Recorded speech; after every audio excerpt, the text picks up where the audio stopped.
அஸ்ஸலாமு அலைக்கும். Hi guys, இன்னைக்கு பார்த்தீங்கன்னா ரொம்ப ஃபில்லிங்கான ஒரு தேங்காய் பால் ரெசிபி எப்படின்னு பார்க்கலாம் வாங்க. நிறைய வெஜிடபிள்லாம் போட்டு ரொம்ப ஹெல்த்தியாக செய்ய போகிறோம். இன்றைக்கி பார்த்தீங்கன்னா நல்லா ஆயிலெலாம் சேர்த்துட்டு 2 டேபிள் ஸ்பூன் நெய் சேர்த்துக்கலாம். சேர்த்துட்டு லைட்டாக ஸ்பைசஸ் எல்லாம் சேர்த்துட்டு இப்போ 4 பெரிய வெங்காயம் 4 பச்சை மிளகாய் ஆட் பண்ணிக்கலாம்.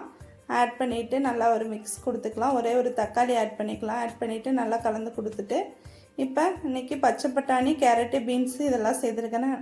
நிறைய வெஜிடபிள்லாம் சேர்த்துருக்கிறேன். சேர்த்துட்டு நல்லா கலந்து கொடுத்துட்டு பார்த்திங்கன்னா இப்போ இஞ்சி பூண்டு பேஸ்ட்டு சேர்க்குறக்கு மறந்துட்டேன், அதனால் நான் இப்போ சேர்த்துக்கிறேன். சேர்த்துட்டு நல்லா ஒரு மிக்ஸ் கொடுத்துட்டு ஒரு கைப்பிடி அளவுக்கு புதினா சேர்த்துக்கலாம்.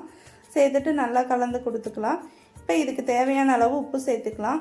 உப்பு சேர்த்துட்டு நல்லா ஒரு மிக்ஸ் கொடுத்துட்டு இதுக்கு தண்ணி கொஞ்சம் கூட சேர்க்கக்கூடாது, வெறும் தேங்காய் பால் மட்டும்தான் நம்ம அளந்து சேர்த்துக்கிற மாதிரி இருக்கும். அளந்து சேர்த்துட்டு நல்லா கலந்து கொடுத்துட்டு இப்போ ரைஸ் ஆட் பண்ணிக்கலாம். பாஸ்மதி ரைஸ் ஆட் பண்ணிவிட்டு நல்லா ஒரு மிக்ஸ் கொடுத்துட்டு குக்கர் க்ளோஸ் பண்ணி விட்டுலாம். 2 விசில் விட்டு எடுத்துக்கலாம். இன்றைக்கி பார்த்தீங்கன்னா பொட்டேட்டோ சிக்கன் நான் ட்ரை பண்ணேன், சூப்பராக இருந்துச்சு. கண்டிப்பாக உங்களுக்கு நெக்ஸ்ட்டு நான் அதை ஷேர் பண்ணுறேன் எப்படின்னு. இப்போ 2 விசில் வந்ததுக்கப்புறம் ஓப்பன் பண்ணி பார்த்தீங்கன்னா சூப்பரான தேங்காய் பால் ரெசிபி ரெடி. கண்டிப்பாக ட்ரை பண்ணி பாருங்கள். எப்படி இருக்குன்னு கமெண்ட் பண்ணுங்கள். தேங்க்யூ.